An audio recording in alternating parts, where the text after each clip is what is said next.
Hello friends, welcome to trading IQ. चलिए हम लोग निफ्टी और बैंक निफ्टी का इन डिटेल्स एनालिसिस करेंगे। सबसे पहले हम लोग क्या करते हैं, हायर टाइम फ्रेम देखेंगे और उसके बाद इंट्राडे के लिए 15 मिनट्स टाइम पे देखेंगे। तो सबसे पहले ये निफ्टी की डेली चार्ट है, इस पर ध्यान देना आप लोग एक बार। ये वाला चीज़ देखो, इसको निफ्टी जो है ये अब ब्रेकआउट कर चुका है। ये जो रेंज में था, यहाँ पे जो रेंज में था अब काफ़ी अच्छा ब्रेकआउट दे चुका है। अब मेरे लिए निफ्टी क्या है, फुली बुलिश है। अब मैं निफ्टी के लिए बेयरिश नहीं देखूंगा। अगर मान लो लोअर पॉइंट पे मिलते हैं हम लोग, तो सस्ते में जब भी मिलते हैं तो फिर हम लोग बाइंग के लिए कोशिश करेंगे, वो भी फुल क्वांटिटी के साथ। तो निफ्टी बुलिश है। तो चलिए हम लोग इंट्राडे में देख लेते हैं 15 मिनट चार्ट्स में। लास्ट ट्रेडिंग सेशन जो है निफ्टी क्या किया, यहाँ पे गैप अप ओपन हुआ, गैप अप ओपन होके यहाँ पे नीचे आया।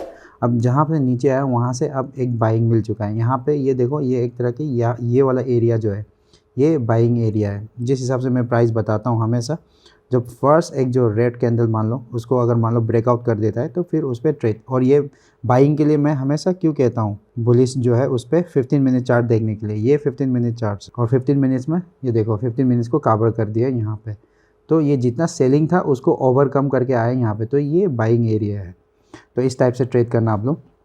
तो चलिए हम लोग यहाँ पे किस तरीके से ट्रेड देखेंगे। यहाँ पे मेरे लिए क्या है, अगर मान लो मार्केट फ्लैट ओपनिंग होता है तो मेरे लिए बाइंग है निफ्टी। मैंने कहा था मैं स्ट्रॉन्ग बुलिश है, तो मैं यहाँ पे क्या करूँगा, बाइंग के लिए देखूँगा। अगर मान लो यहाँ पे कहीं पे गैप अप ओपन होता है और उसके बाद नीचे आता है इस एरिया पे, तो फिर कोशिश करूँगा यहाँ पे मैं कोई भी एक, यहाँ पे इस टाइप की कोई भी एक ग्रीन कैंडल, इस टाइप की ग्रीन कैंडल बना दे, ठीक है। तो फिर मैं उस पर क्या करूँगा, जैसे ही ग्रीन कैंडल, ये जैसे मान लो ये वाला ग्रीन कैंडल है ये, ठीक है, इसका हाई जैसे ही क्रॉस किया तो एंट्री।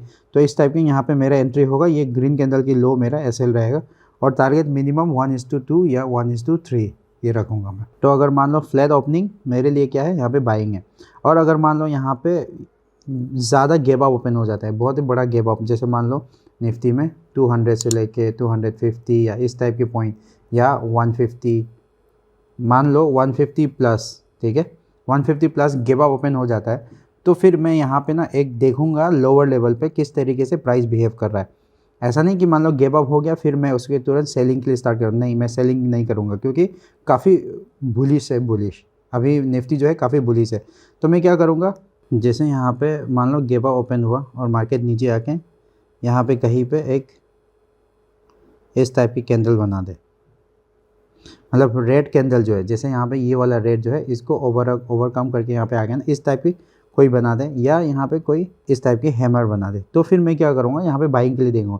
जब भी छोटा सा एक रिटेस्ट हो तो बाइंग के लिए कोशिश करना है यहाँ पे इस एरिया पे। जैसे मान लो यहाँ पे गैप अप ओपन हुआ, गैप अप ओपन होने के बाद मार्केट नीचे आ रहा है, यहाँ पे हो, यहाँ पे कहीं पे भी एक मान लो यहाँ पे एक बुलिश बना दे, तो फिर बाइंग के लिए देखना लोअर लेवल पे बाइंग के लिए। और हमारा एसएल रहेगा ये वाला लेवल। तो मेरे लिए भी क्या है, ये गैप अप में भी मैं बाइंग के लिए कोशिश करूँगा। और बाइंग अगर मान लो ये वाला लेवल जो है यहाँ पे आके यहाँ पे कहीं पे भी, जैसे मार्केट नीचे आ रहा है यहाँ पे कहीं बाइंग हो गया, ठीक है, तो फिर ये अपना एसएल हो गया। और यहाँ से ये जब क्रॉस करेंगे ना यहाँ पे कंसोलिडेशन करके सेकेंड हाफ तक, तो फिर हम लोग 1:3 1:4 तक भी हम लोग अचीव कर सकते हैं हमारे यहाँ के लेवल से। और अगर मान लो मार्केट गैप डाउन ओपन हुआ, गैप डाउन में भी मैं बाइंग के लिए देखूंगा। यहाँ पे कहीं पे भी गैप डाउन हो तो प्राइस एक्शन देखूंगा मैं किस तरीके से प्राइस बन रहा है। मान लो यहाँ पे कहीं पे गैप डाउन हुआ इस टाइप के और ऐसा डब्ल्यू पैटर्न बन रहा है, तो फिर मैं यहाँ पे बाइंग के लिए देखूंगा। और मेरे लिए ऐसा रहेगा डब्ल्यू पैटर्न का लो जो है। तो याद रखना, अगर मान लो लोअर लेवल पे भी मिल रहा हो आपको चीप प्राइस में तो बाई करना, और फ्लैट ओपनिंग तो बाइंग है ही। और गैप अप में भी प्राइस सेक्शन देखना इस टाइप की, कहीं पे कुछ बन रहा हो तो फिर बाइंग के लिए देखना। जो भी प्राइस बाइंग के लिए बने तो बाई कर लेना। तो मैं निफ्टी में अभी सेलिंग के लिए नहीं जाऊँगा। चलिए हम लोग बैंक निफ्टी देख लेते हैं एक बार। जिस हिसाब में निफ्टी में ब्रेकआउट दिया है उस हिसाब से बैंक निफ्टी में ब्रेकआउट नहीं आया अभी। यहाँ पे बैंक निफ्टी जो है अभी ये मार्केट कंसोलिडेशन के बीच में, तो बैंक निफ्टी में भी एक बड़ा मूव आने का बाकी है अभी। तो बैंक निफ्टी में जैसे मान लो यहाँ पे कहीं पे गैप अप ओपन हो तो फिर मुझे लग रहा है ये वाला क्रॉस कर देगा। यहाँ पे बैंक निफ्टी जो है आने वाले टाइम पे अभी 1-2 दिन में यहाँ पे शायद ये इसको क्रॉस मार देगा। और बैंक, क्योंकि मार्केट अभी ऑल टाइम हाई पे है निफ्टी का, तो बैंक निफ्टी भी ऑल टाइम हाई पे आना ज़रूरी है। तो इस वजह से मार्केट जो है अभी ये रेंज से निकलेगा बैंक निफ्टी में भी, याद रखना। तो मेरे लिए बैंक निफ्टी भी क्या है, अभी बुलिश है। चलिए हम लोग 15 मिनट्स में देख लेते हैं इंट्राडे में किस तरीके से ट्रेड करेंगे। अब यहाँ पे देखो बैंक निफ्टी जो है यहाँ पे ये अभी एक तरह की, ये जो प्रीवियस जो स्विंग है इसके ऊपर अभी सपोर्ट ले रखा है मार्केट, अभी यहाँ पे सपोर्ट है। तो फिर हमारे लिए क्या है, ये वाला लेवल जो है अभी सपोर्ट है। जो क्लोजिंग एरिया है ये हमारे लिए सपोर्ट रहेगा। तो मेरे लिए क्या है, ये वाला लेवल जो है अभी सपोर्ट है। तो मार्केट अगर मान लो यहाँ पे कहीं पे भी ओपन होता है, ठीक है, यहाँ पे कहीं पे भी ओपन होता है इस रेंज में, फ्लैट ओपनिंग की बात कर रहा हूँ, और उसके बाद ओपन होने के बाद ये यहाँ पे इस टाइप की कोई भी एक हैमर बना दे, ठीक है, या इस टाइप की कोई भी मारो वो जो कैंडल, जो अच्छे कैंडल जो है इस टाइप के कोई बना दे 15 मिनट्स में, याद रखना 15 मिनट्स।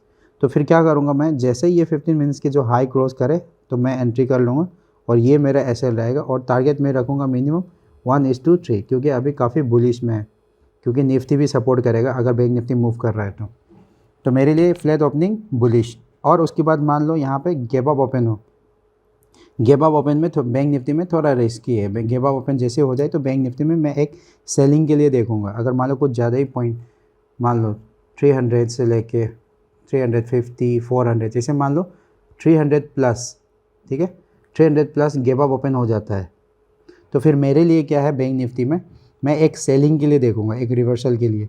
तो यहाँ पे कहीं पे भी गैप अप ओपन होने के बाद, यहाँ पे कहीं पे भी गैप अप ओपन होने के बाद एक टाइप की हैमर बना या शूटिंग स्टार बना दे, या कोई रेड कैंडल बना दे, मैं ये देखूंगा अब 5 मिनट्स में। मैं 15 मिनट्स में नहीं देखूंगा, अब 5 मिनट्स में देखूंगा। और जैसे उसका लो क्रॉस कर दे तो मेरा एंट्री रहेगा ये एसएल, और टारगेट ये स्विंग एरिया जो है, जो क्लोजिंग एरिया है, ये मेरे लिए टारगेट रहेगा। और अगर मान लो यहाँ पे कहीं पे भी गैप डाउन ओपन होता है तो गैप डाउन में मैं क्या करूँगा, यहाँ पे बाइंग के लिए देखूँगा।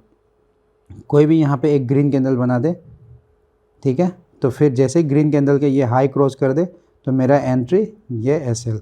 तो याद रखना बैंक निफ्टी में क्या है, फ्लैट ओपनिंग हम लोग बाइंग करेंगे, और उसके बाद गैप अप हम लोग सेलिंग के लिए देखेंगे। गैप अप में पॉइंट याद रखना कम से कम 300 प्लस होनी चाहिए, और उसके बाद गैप डाउन तो हम लोग यहाँ पे बाइंग के लिए देखेंगे।